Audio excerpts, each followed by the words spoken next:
เวลาสำหรับการรับฟังธรรมะอันเป็นสาระประโยชน์ทางด้านพระพุทธศาสนาน้ำธรรมคำสอนขององค์สมเด็จพระชินวรสัมมาสัมพุทธเจ้าได้มามาพบมามาเล่าสู่บรรดาพ่อแม่พี่น้องพ่อออกไม่ออกศรัทธาท่านสาธุชนคนดีทั้งหลายแล้วไผที่ยังบ่ลุกก็ลุกมาเห็นเน้อลุกมาได้แล้วตื่นมาได้แล้วญาติโยมท่านทั้งหลายหลับลุกเจ้ากินผักดังไปหลับลุกขวายกินผักดังเก้าลุกเจ้าได้หลายลุกขวายได้น้อยหลับลุกเจ้าเป็นเจ้าดังหลายหลับลุกขวายปาเฮือลูกหลานเป็นหนี้เป็นข้าเน้อตื่นมาเหียเน้อลุกมาเหียเน้อลุกเน้อลุกเน้อลุกตื่น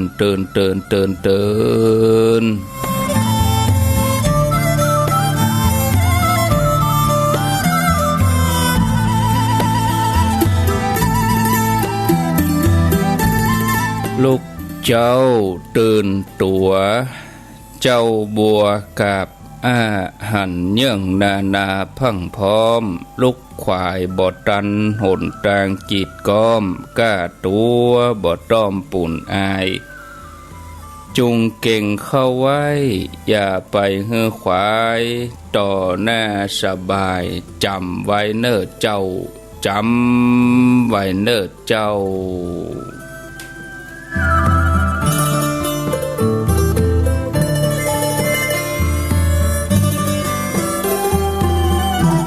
อรุณสวัสดิ์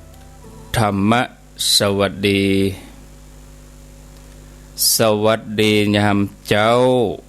ท่านผู้ฟังทั้งหลายยินดีต้อนรับเข้าสู่รุ่งอรุณวันใหม่ปะกันเจ้านี้เป็นเจ้าของวันพัดพฤหัสบดีที่18เดือนกุมภาพันธ์พุทธศักราช2564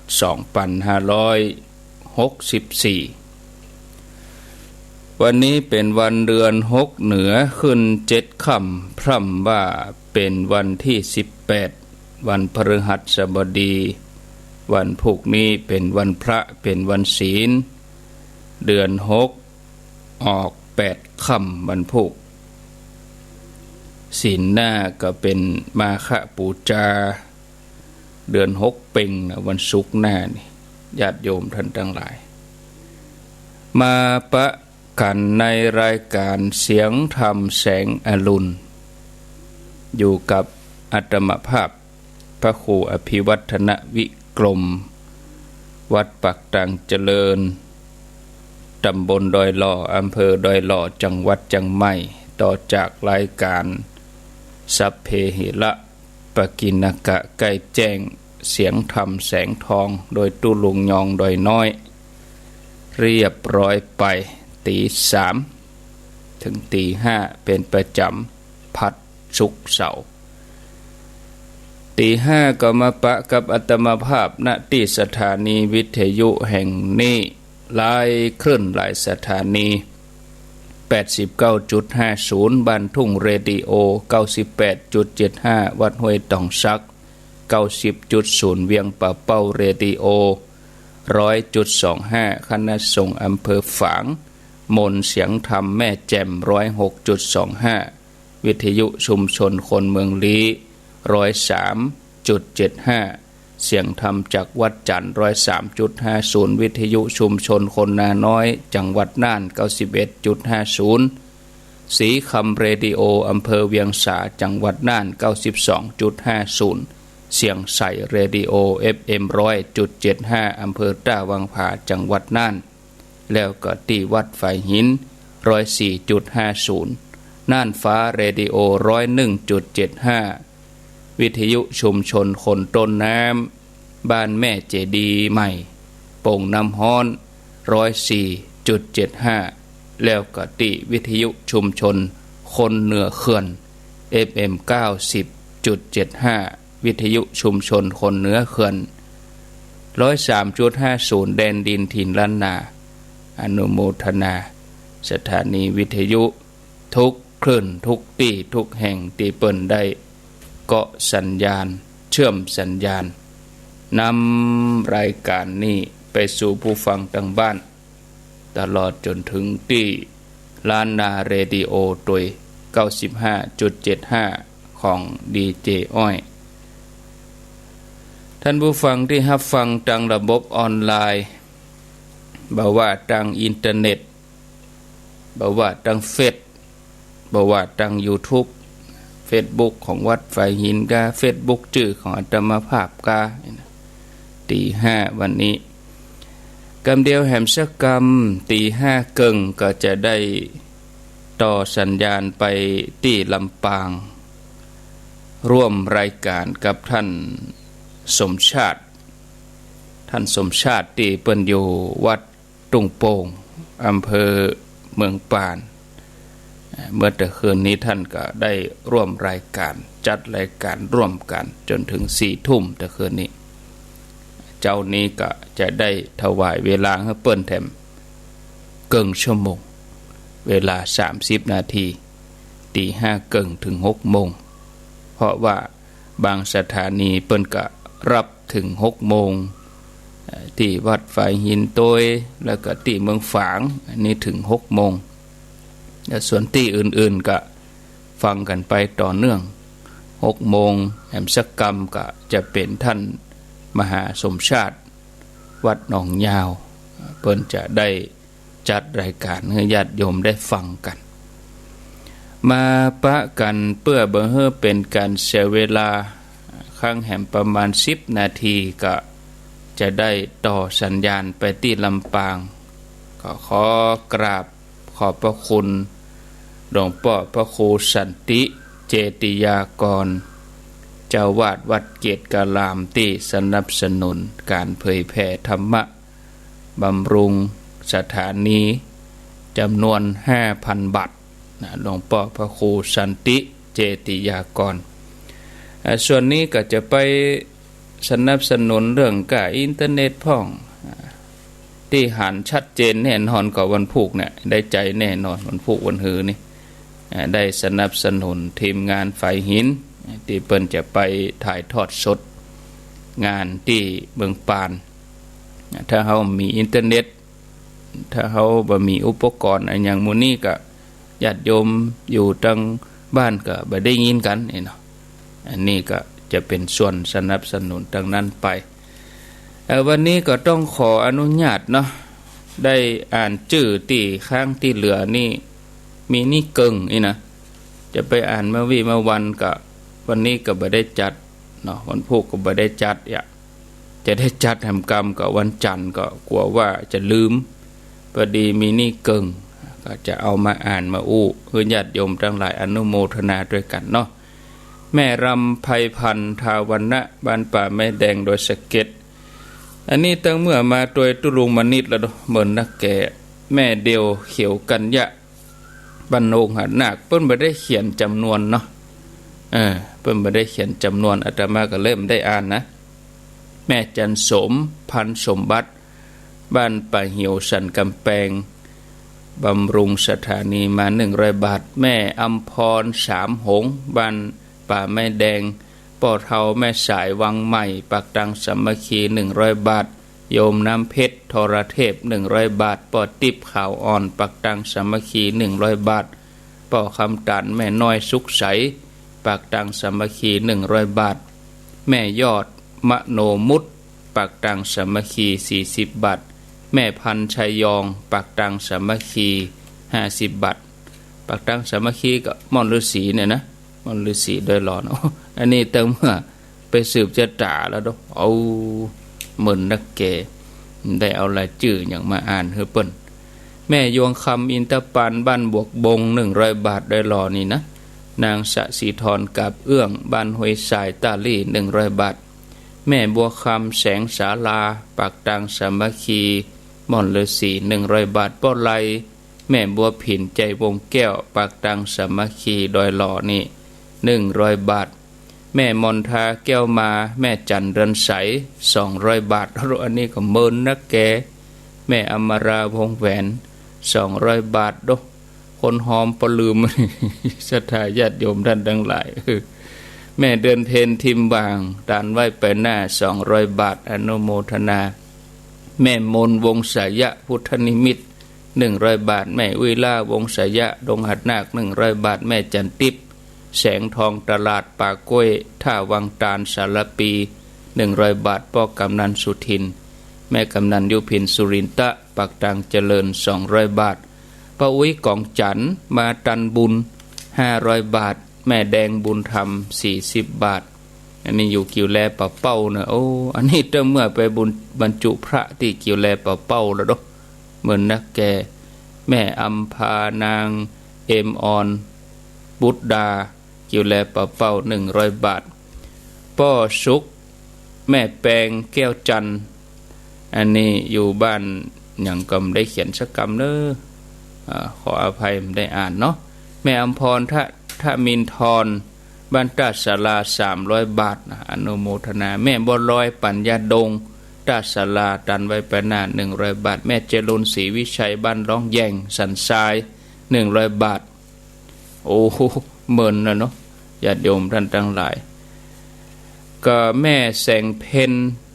ส่วนบุญบ้านร่องแยงสันทรายแถมเนาะแต่เมื่อวันที่6 กุมภาพันธ์แล้วดอกเปิ้นมาหอมแม่กิมลันดวงสว่าง500 บาทแม่สุภาพรอุตตมังบ้านขันหอมเวียงเป่าเป้าบุญ100 บาทแต่เมื่อไปเทศเข้ากำแล้วดอกโยมรัตนาพรหมใจยาแม่แดงยายแดงบ้านป่าคอยใต้เนอะ200 บาทแม่วิฟองแม่อัมพาจันตามาบ้านขันหอม200 บาทแม่จำปีวงฟันบ้านตุ้งปูแดง200 บาทแม่ทาวงตัน140 บาทอยู่ตุ้งปูแดงซอย5นางพัทราพรพิชัยพงษ์บ้านหวาย300 บาทแม่บุญยืนศรีนวลตาบ้านกลางเหนือ100 บาทป้ออุดมนางแม่ขจรป้าอุดมแม่ขจรนางสาวรัตนาพรนางสาวนวรัตน์สารพีบ้านเลขที่70 หมู่ 5 ตำบลเชิงดอยดอยสะเก็ดจังใหม่สนับสนุนงานเผยแผ่พระพุทธศาสนา500 บาทอนุโมทนาแม่บ่ไหลอินทนนท์100 บาทแม่อุ้ยแก้วเป่งปันวังคำป้อม200 บาทป้อนานอุดมแม่วรรณาปินตะสมบ้านวังคำป้อมฟังตึงวันป้อนานดม200 บาทพลเรือตรีเกรียงศักดิ์วงศิลทุวิเศษยายทองแถมวงศิลทุวิเศษถวายทำบุญมา500 บาทสนับสนุนงานเผยแผ่พระพุทธศาสนาร้อยตำรวจตรีสุจักรพรหมเสนพร้อมครอบครัวเป็นการนำกาแฟบำรุงอินเทอร์เน็ตประจำเดือน500 บาทอ้าวจบละเมื่อไหนได้เอามาอ่านให้เปิ่นเนาะแต่เมื่อต้นเดือนกุมภาก็อ่านบางทีก็อาจจะตกหล่นไปเนาะญาติโยมอ่านก่อนหน้านั้นก็มีบางทีนี่เหลือนี่เกิงก็เลยวันนี้ได้จับจังหวะเนื่องจากว่า104เปิ้นก็หับเวลานี้ตัวอีกนะถ้าอ่านแมลงก็ตังเจียงไฮ้ก็บ่ได้ยินแถมเหมาะตังเจียงไฮ้เวียงเป่าเป้าก็บ่ได้ยินแถมเหมาะไปอ่านเมื่อคืนก็บ่ล่ำที่จะได้จัดรายการเหียเอาละเนาะญาติโยมเมินไหนได้เอาชื่อมาอ่านให้เปิ้นก็ขออนุโมทนาต่อไปนี้ก็จะได้เฮือปอนเนาะแล้วก็แหมท่านนึงก็อนุโมทนาอันนี้ไผโยมพัฒนันอันนี้ร่วมอนุโมทนาสนับสนุนงานเผยแผ่พระพุทธศาสนาแถม500 บาทเนาะเป็นกะอินเทอร์เน็ตก็ขออนุโมทนาพัฒนันต่อไปนี้ก็เอาปอนรวดกันไปเห็นเนอะ สัพพิติโยวิวัชชันตุสัพพะโลโกวินัสสันตุมาเตภวัตวันตรายโยสุขีทีขายุโกภวะอภิวาทานะสีลิสะนิจังวุธาปจายโนจัตตารโอธรรมาวทันติอายุวันโนสุขังปะลังสาธุอ้าวต่อไปก็เกียมที่จะเชื่อมสัญญาณไปที่ท่านสมชาติเมืองปานนะพร้อมหรือยังอย่างใดหูกระเปิ่นแต่คืนก็ลุดไปว่าท่านกำลังลาช่องสุดท้ายพอดีสัญญาณลุดไปเลยลุดไปถึงนั้นถึงนี้เลยเงียบไปนะเดี๋ยวจะมาจะต่อสัญญาณไปที่ท่านสมชาติก่อนเนอะตอนนี้สัญญาณท่านมาแล้วพร้อมแล้วครับพร้อมแล้วเนาะครับผมครับวันนี้จะเป็นในรูปแบบของการสนทนาเนาะครับผมเพราะว่าเวลาประมาณกึ่งชั่วโมงครับจากนี้ไปตีห้ากึ่งจนถึงเวลา6 โมงอากาศเป็นได้พ่อครับครึ้มฟ้าครึ้มฝนกะอย่างใดตังปูนตั้งเพศบ่มีนะอาจารย์มีกะฝนบ่ค่อยมีแต่ว่ามันก็ครึ้มๆอยู่ตอนเจ้าอย่างตะหวานนี่เนาะครึ้มๆตอนเจ้าแต่ว่าพอสายๆมาก็เหมือนปกติครับญาติโยมว่าแต่คืนตกอีหรอดังในเวียงเชียงใหม่นี่ตกจอมตองนี่ตกตกแต่ว่าพอจะนับเม็ดได้เนี่ยปกปักจะก็หายไปหมอกจอบมันก็ซ้ำอวมเห็นนะเดี๋ยวนี้เตียวขึ้นมาบนเพื่อละเนาะครับผมอยู่บนนะครับอาจารย์ได้ยินชัดครับโอ้ชัดเจนดีครับผมแต่คืนนี้มันลุดไปเนาะก็แปลกดีพอดีช่วงนั้นคนกระโถเข้ามาเยอะอีไหนผมว่าอาจารย์ตัดสายไปใจบ่คือเวลามีโทรศัพท์โทรเข้านี่ไลน์มันลุดเลยแม่นครับฉะนั้นเขาต้องแม่นเราต้องให้โยมโทรหลังจากที่เขาจัดรายการแล้วปุ่นอาจารย์บอกไปเพิ่นก็หย่อมโทรศัพท์ทันทีเลยบอกช้าๆก็เลยทันทีเลยบอกเนาะครับโอ้แสดงว่าเพิ่นนั้นตั้งใจโทรได้เนาะเพิ่นถ้าจะล้อเบิ้นโทรอยู่ให้อู้ตัวใครจ่าตัวนะครับตัดบทเร็วก็บ่ได้ของกันอินดูคนเฒ่าเนาะครับอินดูครับจำเป็นที่แม่ฟังตั้งแต่อยู่ชัยยามื้อน่ะอีว่ะอ๋อครับก็สำหรับเจ้านี้เฮาก็คงจะมาอู้รายละเอียดเรื่องงานวันที่20แห่งกรรมเนาะเพราะแต่คืนนี้สถานีบางสถานีเปิ้นก็บ่ได้รับสัญญาณอีนะ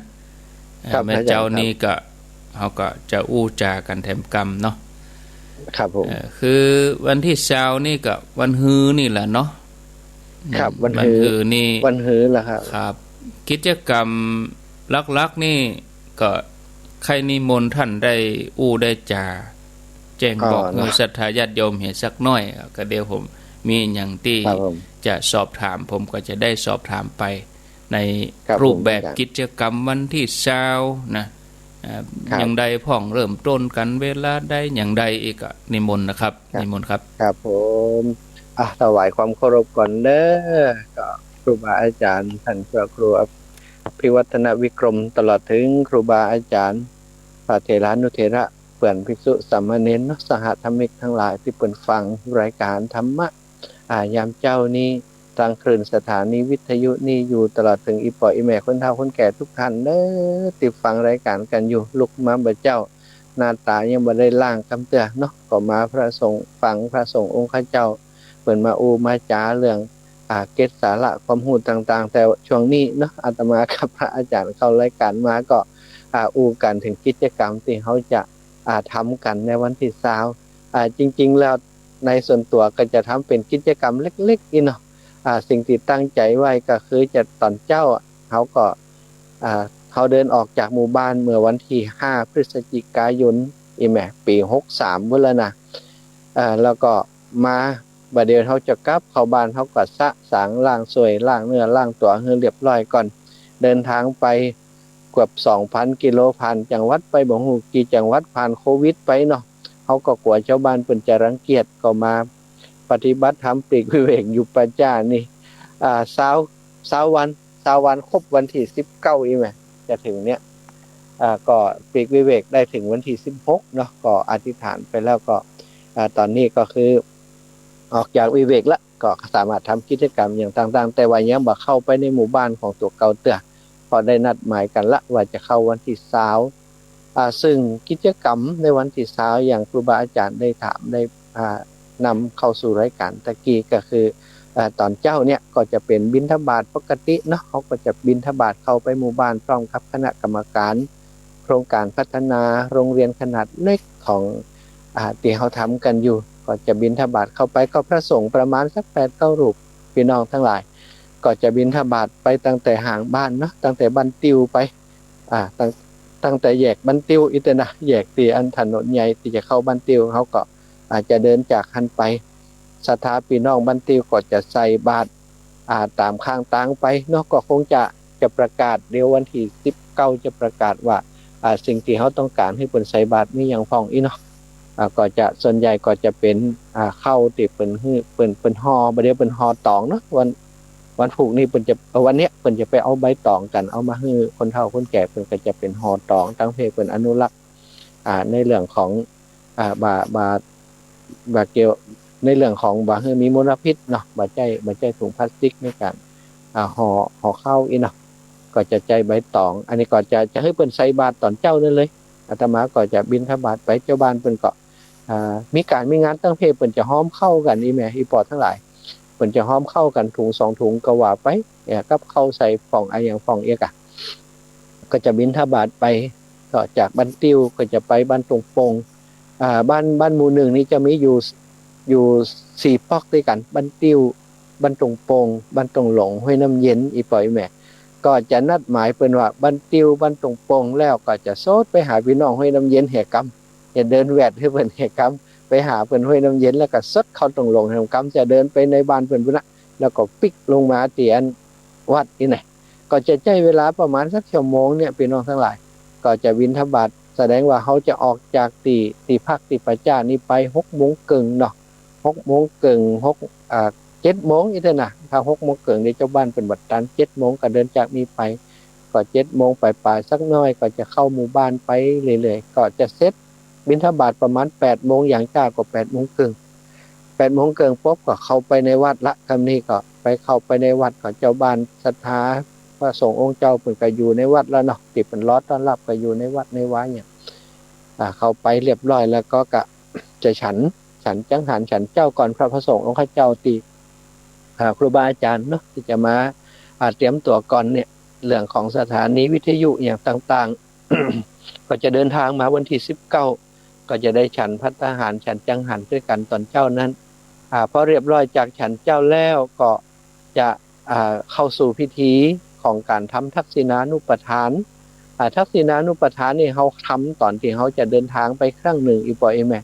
แล้วตอนที่เขาเดินทางไปนั้นเขาก็สั่งกำช้าคนเฒ่าคนแก่ในหมู่บ้านญาติพี่น้องว่าไผจะไปเป็นอย่างเน้อห้ามเป็นห้ามตายอีนะ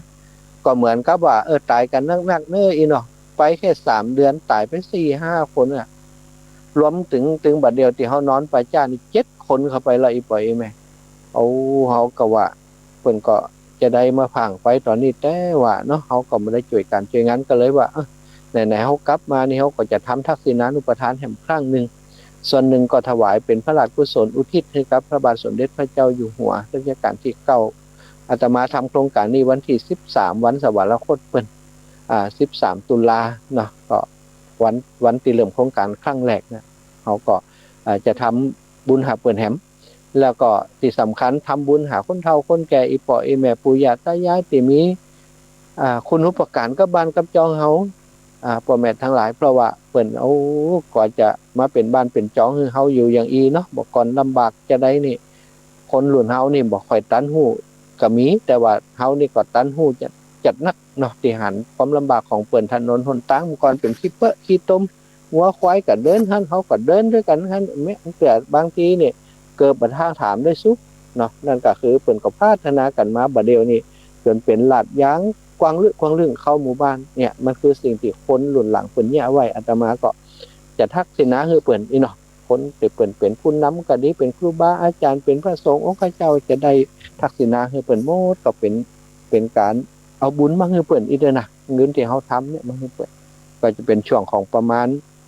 9:45หรือว่า10 โมงก็แล้วกัน10 โมงถึง11 โมงนี่จะเป็นพิธีทักษิณานุปทานกิจก็เสร็จพิธีทักษิณานุปทานกิจก็พระสงฆ์องค์ข้าเจ้าเปิ้นก็ฉันเพลเนาะก็ฉันเพลอย่างกันนิมนต์พระสงฆ์มา8 รูปตลอดถึงพระสงฆ์ที่เดินทางมาถึง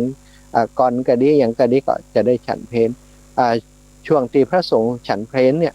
ก็จะมีการแสดงของลูกหลานเนาะก็มีละอ่อนโรงเรียนขนาดเล็กโรงเรียนหนึ่งนักเรียนสาวป่ายนะอีปอยแม่เพิ่นก็บ่ยุบนะอันนั้นผู้นำเพิ่นเข้มแข็งครูบาอาจารย์รักษาการเหลือคนเดียวน่ะเพิ่นจนชาวบ้านว่าหนูบ่ใช่คนที่นี่นะ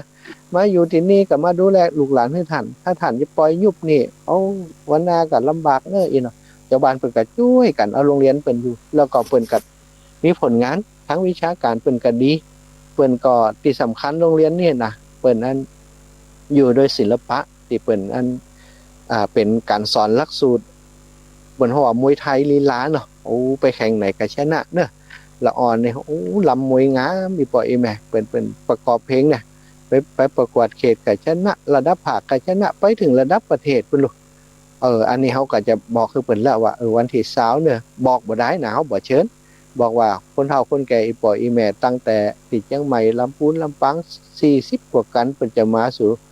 ถ้าลูกหลานจะไปร่วมกิจกรรมไปโชว์อย่างให้เปิ้นก็ไปเหนื่อยเนาะแต่เฮามั่นใจว่าละอ่อนมาพอละอ่อนหมู่นี้เนี่ยมาช่วยงานเฮาตั้งแต่ครั้งเมื่อเฮาบวชก็มาเฮาทำกิจกรรมวันที่13ก็มาเนาะเพราะฉะนั้นนี่เฮามั่นใจว่าเขาจะมาก็จะให้ละอ่อนแสดงอย่างให้อีปอยแม่พอตอนที่อีปอยแม่ไปถึงแล้วช่วงที่กำลังทำลงทะเบียนก็เนี่ยอย่างก็สแกนนี่เนาะบัดเดี๋ยวนี้มันก็เป็นเรื่องความปลอดภัยของถึงเปิ้นถึงตัวถึงอีปออีแม่ถึงพี่น้องบ้านเฮาหั่นตุ้ยตั้งการเปิ้นก็เดี๋ยวนี้ท่านพระครูบอกเขาว่าบัดน่าจะต่ำกว่า400นะอีนะบัดนี้ก็ได้ทำเรื่องขอตั้งอำเภอตั้งขอตั้งอสมกำลังอสมมาช่วยกันเข้ามาอีปอมากันนักกันหลายลุมลำก็จะได้มีเครื่องสแกนหลายๆเครื่องอีนะช่วยกันสแกนนั่นก็ปล่อยแม่เข้ามาปุ๊บก็จะหันละอ่อนแสดงละพอช่วงนั้นประมาณ11 โมงอีเนาะพระคุณเจ้าฉันอยู่พี่น้องก็กินข้าวกินปลากับพอละอ่อนแสดงไปตัวอย่างไปตัวเสร็จจากนั้นก็ประมาณสักเที่ยงปลายอีเนาะสักเที่ยงเกิงเนี่ยถ้าอีปล่อยแม่กินข้าวอิ่มแล้วก็ใจหมากปากตีพระสงฆ์องค์ข้าเจ้าก็เรียบร้อยละอีน่ะก็จะเป็นเริ่มต้นของการพูดจากันละก็จะกราบถวายความเคารพเนาะกับครูบาอาจารย์ของเฮาเปิ้นได้ได้กล่าวสัมโมทนียกถาในเรื่องของ โครงการธรรมยตราครั้งนี้มันก็ขอเรียนคือกับถวายความเคารพกับครูบาอาจารย์ทราบแล้วก็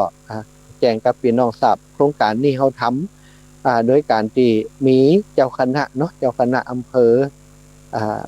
เมืองปานเพิ่นก็หันชอบแต่ว่าเพิ่นบ่ได้มาร่วมงานตัวแต่ว่าคนที่ร่วมงานตัวคือเจ้าคณะอำเภอแจ้ห่ม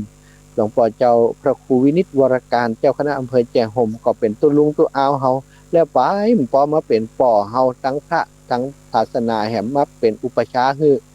แล้วก็หันว่าลูกได้ทำโครงการนี้เป็นโครงการที่ดีมานั่งเป็นประธานคือพี่น้องก็เป็นประธานโครงการนี้นะก็ฉะนั้นก็ได้กราบถวายความเคารพเพิ่นวันก่อนละปอมากล่าวสัมโมทนียกถาจิมนะเรื่องของการศึกษาที่เฮาทำนี่นะเพิ่นก็รับนิมนต์แต่เพิ่นว่าเพิ่นจะไปจ้าน้อยนะอันเพราะว่าตอนเจ้านี่ครูปออันรับนิมนต์เขามาเหมือนละก็เพิ่นขึ้นบ้านใหม่อย่างฮู้ก็จำเป็นไปทำพิธีให้เพิ่นอีนะก็บ่เป็นหยังปอก็เสร็จพิธีแล้วก็ฉันเข้าในรถก็ได้เน้ออีเนาะ ก็เข้าใจมาก็ท้ายวัดพอมาถึงก็จะได้ให้อุจากล่าวสัมโมทนียกถาเลยนะหลวงพ่อเป็นคนที่มีภูมิธรรมสูงพี่น้องมีคำพูดกว้างขวางลึกซึ้งก็จะให้เปิ้นได้ได้จากล่าวสัมโมทนียกถาในโครงการนี้ติไปติมา เหตุผลอะไรอย่างต่างๆเนาะก็จะเริ่มจากตรงนั้นหลังจากหลวงปู่เปิ่นกล่าวสมุทนิยกถาแล้วก็คงจะมาวางแผนกับครูบาอาจารย์แห่งคำว่าต้องการให้รายการที่จะออกอากาศเป็นไปในทางใดเนาะก็จะเริ่มรายการอาจจะเป็นเสวนาหนังอู้จากันถึงครูบาอาจารย์ถึงท่านพระครูอภิวัฒนวิกรมอาตมาท่านพระอาจารย์สาธิตและก็รูปอื่นๆนี่เนาะก็มาเสวนากันในมุมมองของตัวเก่าว่าสิ่งที่เขาทำกันเนี่ยเพราะมีอย่างเขาถึงทำแล้วมันจะเกิดประโยชน์อะไรอย่างกับบ้านกับเมืองกับลูกกับหลานกับประศาสนาเองนะเพราะบางคนเปิ่นกำเข้าใจว่าโอ้ตัวเจ้ามายุ่งอะไรอย่างกับการศึกษาละอ่อนปล่อยให้เป็นเรื่องของโรงเรียนเปิ่นไก่เนาะเขาก็จะได้มาทำความกระจ่างให้กับพี่น้องเจ้าบ้านที่สงสัยข้องใจว่าเนี่ยอย่างเนี่ยเผื่ออย่างแล้วมันได้ประโยชน์ไหมอย่างมันไปกวนเขาก็นี่เนาะหรือว่าอย่างเป็นต้นเขาก็จะได้ชี้แจงบอกกล่าวฟังพี่น้องศรัทธาอีปอยแม่จะได้ฟังด้วยกันไปนะที่แรกเขาก็คิดว่าเขาจะมีภาพอันบรรยากาศหรือว่ากิจกรรมที่เขาทำตลอดตั้งนะเขาอีปอยแม่เป็นหมื่นภาพเนาะเป็นความประทับใจที่เขาได้เจอคนที่ต้อนรับดูแลอย่างต่างๆก็พอดีการเดินทางของเขาเนี่ยมีพระอาจารย์ไปเตยเปิ่นก็เก็บภาพอย่างไว้ให้ต่างๆก็ว่าจะฉายให้อีปอยแม่พอพ่องอีเนาะแต่พอไว้แล้วก็บรรณาจะเวลาบรรณาจะพอเพราะอีปอยแม่ก็เดินทางไกลเนาะไปรวมกิจกรรมแล้วก็เดินทางกลับก็กว่าจะค่ำจะมืดก็คงจะใจเวลาอยู่กับเขาผมเมินแต่ใดเองก็คงจะจบรายการที่เป็นเสวนาแล้วก็อีปอยแม่ก็ถ้าจะกลับกันละเนาะก็เลยว่าส่วนตีในเรื่องตีภาพอย่างต่างๆเนี่ยก็คงจะว่ากันเที่ยวหลังถ้ามีโอกาสไปแอลหาเขาก็จะไปฉายให้ดูให้พออีกแต่ส่วนคนที่เป็นยุมแรงอย่างต่างๆก็คงจะมีโอกาสได้ดูเนาะอันนี้ก็คือกิจกรรมในช่วงของกลางวันนะครับข่าวๆประมาณนี้ก่อนแล้วก็ส่วนของตอนเย็นเป็นภาคของการทำวัดสวดมนต์เนาะการปฏิบัติธรรมทำวัดสวดมนต์ตอนเย็นจากนั้นก็จะเป็นการสนทนาธรรมแล้วก็สนทนาธรรมก็จะนิมนต์ครูบาอาจารย์ของเขาเพื่อท่านพระครูหมู่ที่เป็นจัดรายการนี่เพราะว่าญาติโยมตั้งเมืองปานจะห่มวังเหนืออย่างต่างๆในคนไกลหานนะเป็นก็อูฟังกำจ่าในทั้งวิทยุเนาะจะโทรมาถามจะอู้นักก็บ่ได้นะเวลามันต้องแบ่งกันเป็นกับใครพบใครฟ้าใครอู้ใครจ่าก็คงจะใจเวลาในช่วงของตอนกลางคืนนั้นคือครูบาอาจารย์ได้อูกำนำกำทำได้ปบพระกับพี่น้องเนาะได้มาสั่งมาสอนเรียกจะว่าไปสอนคนเฒ่าเองหมด ได้มาอูจะแสดงธรรมมีอย่างมาก็มาอูเป็นการส่วนตัวก็ถ้ามีเวลาก่อนนั่งสมาธิปฏิบัติธรรมก็เนี่ยไปแต่ว่าถ้ามันมีเวลาก็แค่ครูบาอาจารย์มาพบก็ถือว่าเป็นบุญเป็นกุศลใหญ่หลวงได้อีกนะอันนี้ก็คือโครงการที่รายการอีหลักกิจกรรมคร่าวๆที่กำหนดไว้แต่ทุกอย่างมันก็สามารถเปลี่ยนแปลงได้ตามความเหมาะสมที่มันจะเกิดประโยชน์ที่ปล่อยอีเมลทั้งหลายอันนี้ก็คืออยู่กับครูบาอาจารย์ท่านพระครูตุ้ยแล้วก็ตั้งคณะกรรมการของโครงการที่จะต้องการว่าเพิ่มตรงนั้นน้อยเพิ่มตรงนี้น้อยก็จะเพิ่มเข้ามาอีกตามความจำเป็นนี่ก็คือสิ่งที่เขาวางแผนไว้คร่าวๆในส่วนตัวของเขานะแต่ทั้งหมดทั้งมวลก็ถึงเวลานั้นก็เอาครูบาอาจารย์เป็นหลักพระอาจารย์สาธิตนี่เป็นคนที่รวมกิจกรรมหรือว่าเป็นคนที่วางแผนคือเขาตั้งแต่แรกละพระอาจารย์ช่วงนี้บ่ค่อยได้อู้ถึงเปิ้นเนื่องจากว่ามันเป็นเรื่องของกิจกรรมที่เขาจะทำเฉพาะหน้าเนาะบักกรนี่จะอย่างนี้ปรึกษาเปิ้นหมดพี่น้องทั้งหลายแต่เนี่ยวันนี้นะได้ก็อาจารย์นี่เอาเปิ้นวางว่าประเดี๋ยวนี้เขาบักกล้าที่จะรบกวนเปิ้นนักเราพระอาจารย์เปิ้นงานนักขนาดจนป้อมได้จัดรายการเนาะความจริงพระอาจารย์เปิ้นห่วงพี่น้องห่วงศรัทธาห่วงญาติโยมที่ติดตามรายการเปิ้นแต่ว่ามีงานของคณะสงฆ์ที่เปิ้นต้องไปดูแลเนาะแตนผู้รักผู้ใหญ่นะตั้งแตนท่านสมเด็จพระมหาธิราจารย์ที่เป็นประธานโครงการอุปถัมภ์โครงการพระคีรานุปถากแล้วก็พระสงฆ์พัฒนาภาคเหนือกับแต่งตั้งตัวแทนไปแล้วก็มีพระอาจารย์ครับครูบาอาจารย์หลายรูป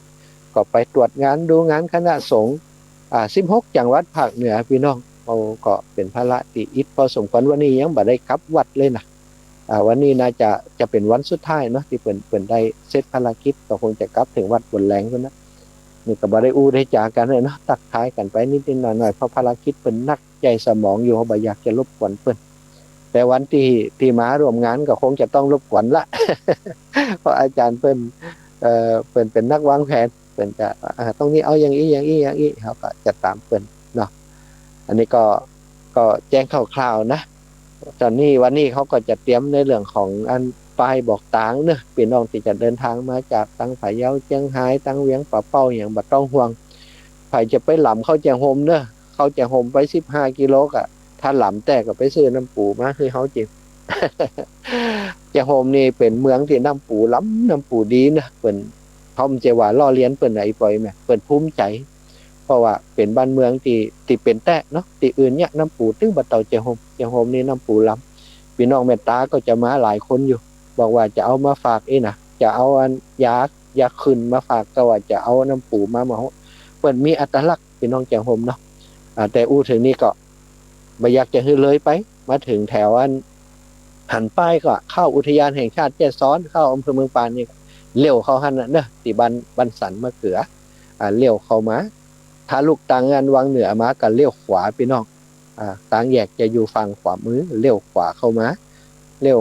มาจากหันมาในอำเภอเมืองปานนี่ประมาณอยู่15 กิโลจากแยกหันนะ15 กิโลก็ตรงมาเรื่อยๆตั้งหันกับพอคำว่าป้ายอำเภอเมืองปานอย่างเดียวห้ามไปพอป้ายอุทยานแจ้ซ้อนนะครับเลี้ยวเข้าอุทยานแจ้ซ้อนก็สวดไปอุทยานพุ่นเนาะ พอต้อยป้ายมาว่าอำเภอเมืองปานอีนะต่างไปอำเภอแต่เขาจะเขียนป้ายแห่งส่วนหนึ่งของเขาตัวเขาจะเขียนเป็นป้าย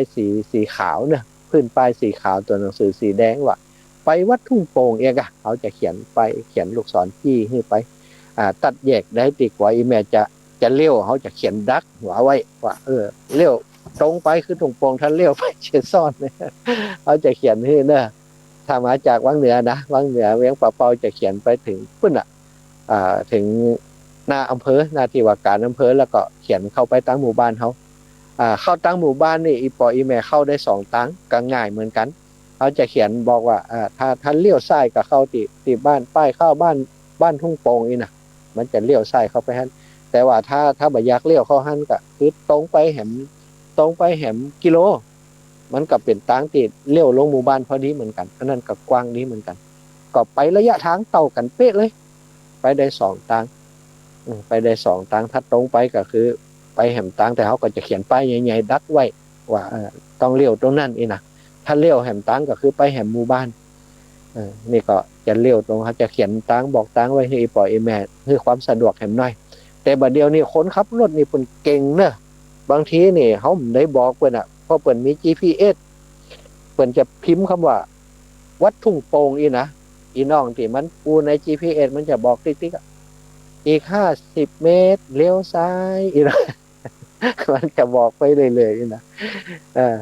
อีก5 เมตรเลี้ยวขวาอี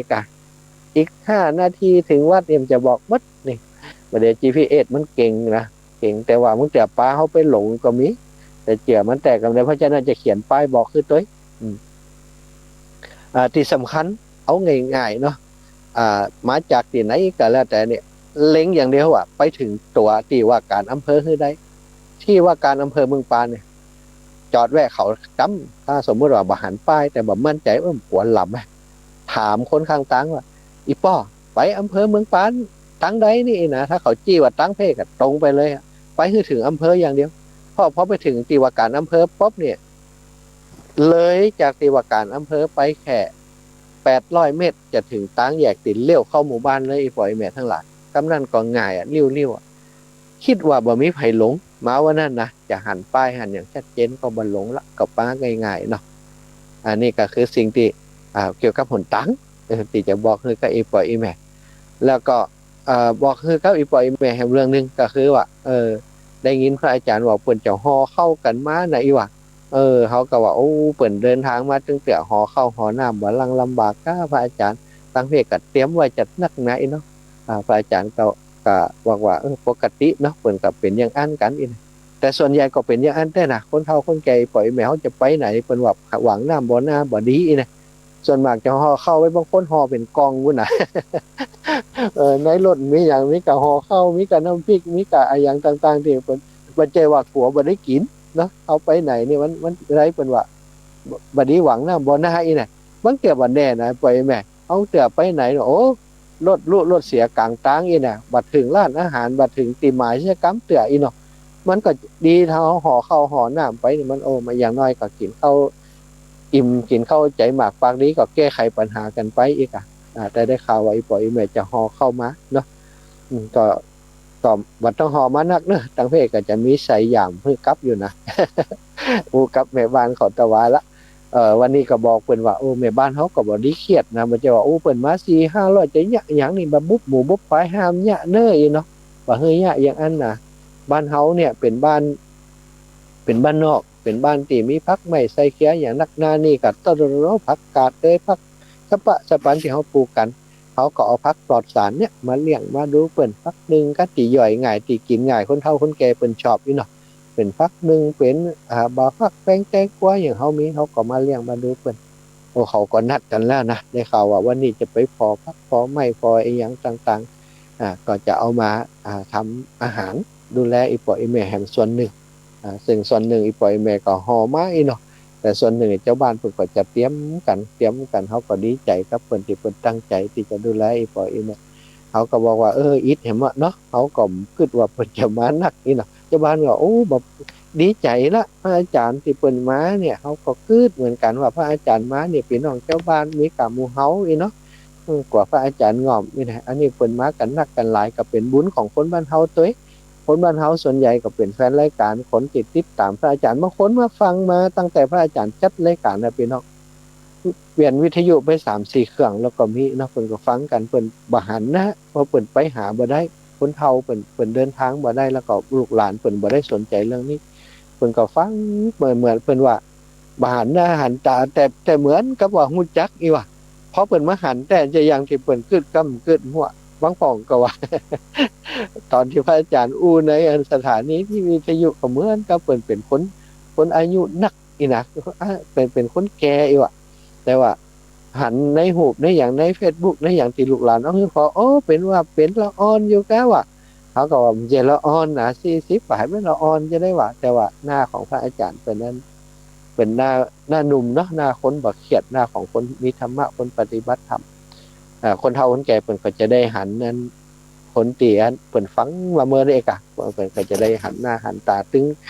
งตุปีตุลุงตุอาติจัดรายการที่ที่วัดฝ่ายหินเนาะพันปีเน้นปีเน้นที่จะจัดรายการโอ้คนเฒ่าเพิ่นก็ฟังตลอดเพิ่นก็ใครหันของเพิ่นนี่วันนั้นถ้าจะเป็นวันที่เหมือนกับว่าดารามาบ้านเฮาหลายคนนะคนเฒ่าคนแก่ถ้าจะตื่นเต้นดีใจบางคนนอนก็บ่หลับก็มีนะมีแม่ยายแรงแม่ยายลบแม่ยายแก้วนี่นอนบัดลับถ้าฟังรายการฟังกูรายการว่าเพื่อจะอันฮู้ว่าอันเพิ่นจะมาต่อได้แต่น่ะคนที่ฮู้ดีที่สุดคือเจ้าบ้านเขานี่ฮู้หลังเพิ่นก็มีแต่ว่ามีคนเฒ่าบอกเพิ่นจะมา40ก็นะนี่มันดี50ว่ะอีแม่ว่าอีหลอ เป็นว่าฮู้ดีกว่าเฮาก่อนหลายคนก็เปิ่นฟังจากพระอาจารย์แล้วเปิ่นโทรไปเนาะเปิ่นโทรถามได้ได้จะมันก็เลยเป็นเรื่องที่อันเปิ่นฮู้ข้อมูลเปิ่นตื่นเต้นนะเปิ่นดีใจโดยเฉพาะอยากจะพบปะกับพระอาจารย์และครูบาอาจารย์พระเนนที่เปิ่นจัดรายการในคืนสีขาวเปลี่ยนกันมานั่นน่ะตุลุงยองนี่ก็แฟนรายการเปิ้นกันนักทางบ้านเฮาเพิ่นก็จะได้ปะได้พบได้ฮู้ได้หันกัน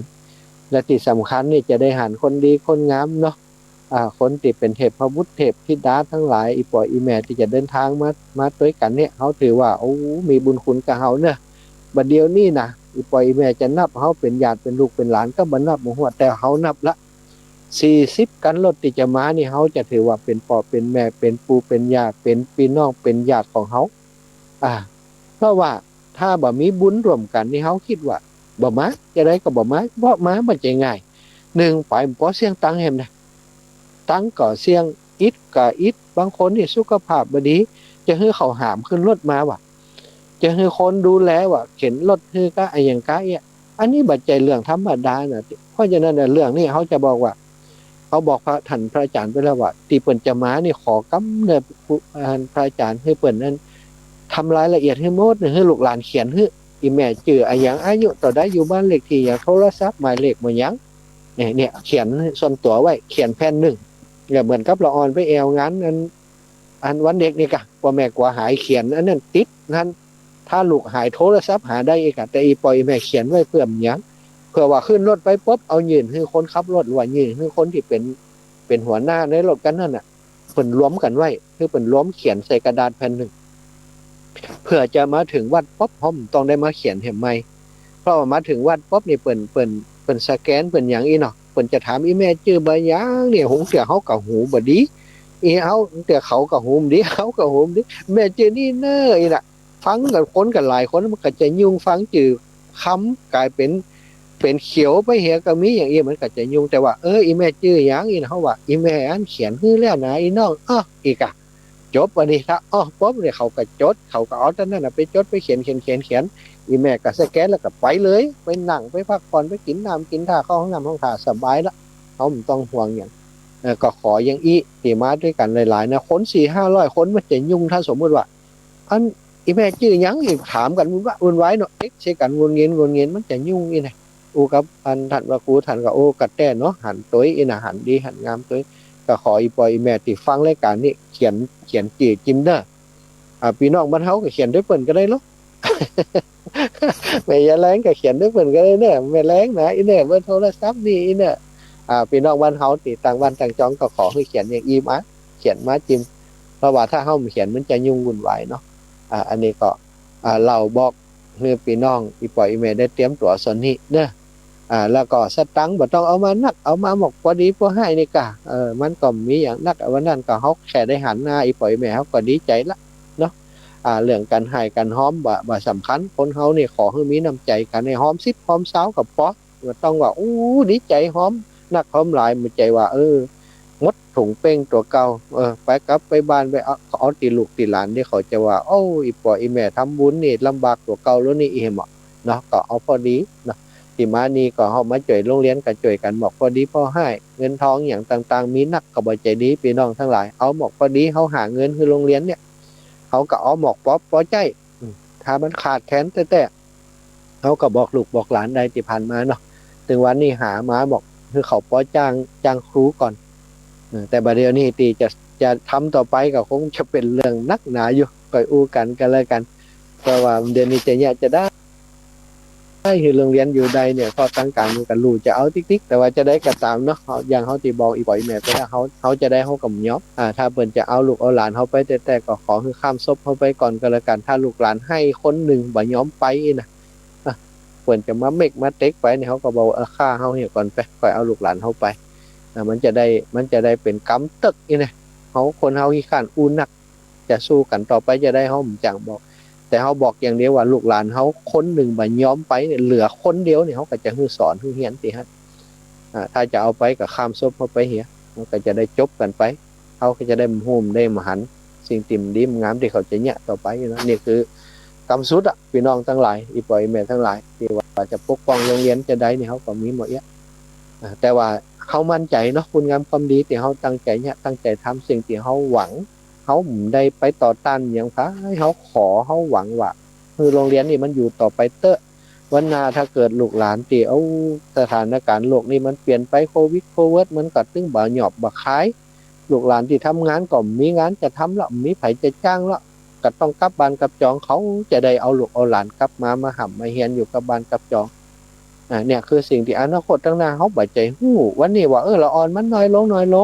มันน้อยลงเพราะหยังมันก็หลายเรื่องหลายอย่างอยู่ถ้ามันไปเฮียนที่อื่นมันก็มีแหมจะละอ่อนบ้านเฮาเพราะอย่างเขาไปเฮียนที่อื่นก็เพราะว่าบ่มั่นใจตั้งหลักราชการบ่มั่นใจตั้งครูบาอาจารย์มันสำคัญที่สุดก็คือตั้งหลักราชการเนี่ยคอยแต่จะตัดตากำลังครูบ่ครูก็บ่ครบอย่างเอียกะเขาก็เลยจำเป็นต้องเอาลูกเอาเตาไปเฮียนที่อื่นมันเกี่ยวเนื่องกันวัดอีปอยอีแม่ทั้งหลายฉะนั้นจำเป็นอย่างยิ่งที่ว่ามันจะต้องช่วยกันพอกันก้อยให้ลูกให้หลานได้หักได้เฮียเนาะอีปอยอีแม่มาครั้งนี้จะเ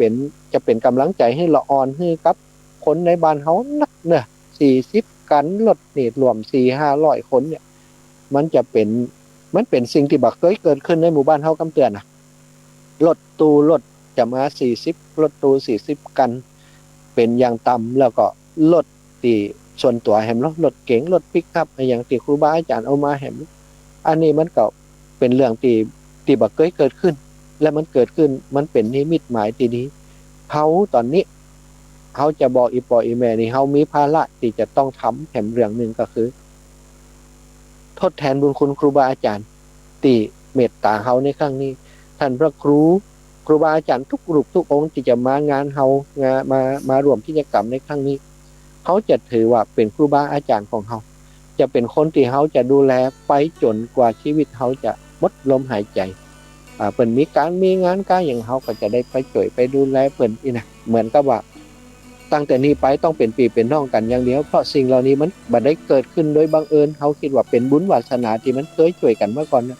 เฮากับพระอาจารย์บ่ใจฮู้จักกันเป็นส่วนตัวนะเฮาฮู้จักกับพระอาจารย์สาธิตพระอาจารย์ฮู้จักกับพระอาจารย์สาธิตกลายเป็นว่าฮู้จักคนเดียวแต่สุดท้ายเฮาได้ไปกราบเพิ่นแค่ครั้งเดียวแล้วมีเมตตาต่อเฮาอย่างอี้มันก็เป็นเรื่องที่บ่เกิดขึ้นโดยบังเอิญน่ะพี่น้องสิ่งเหล่านี้เปิ้นฮ้องว่าบุญนำพาวาสนาฟ้ามาหือปะหือพบกันแล้วก็มาเอ็นดูมาเมตตากันตั้งนี้ไปนี่ก็ถือว่าเป็นพี่เป็นน้องเป็นพ่อเป็นแม่กันอีปออีแม่ที่ฟังรายการนี้ทุกคนที่มานี่น่ะเขาจะจดชื่อเสียงเรียงนามไว้หมดแล้วเฮาปรารถนาว่าชีวิตที่มีอยู่นี่เฮาจะเดินทางไปแอวหาเฮาจะเดินธุดงค์ไปเด้อเฮาอย่าบ่เอารถไปนะ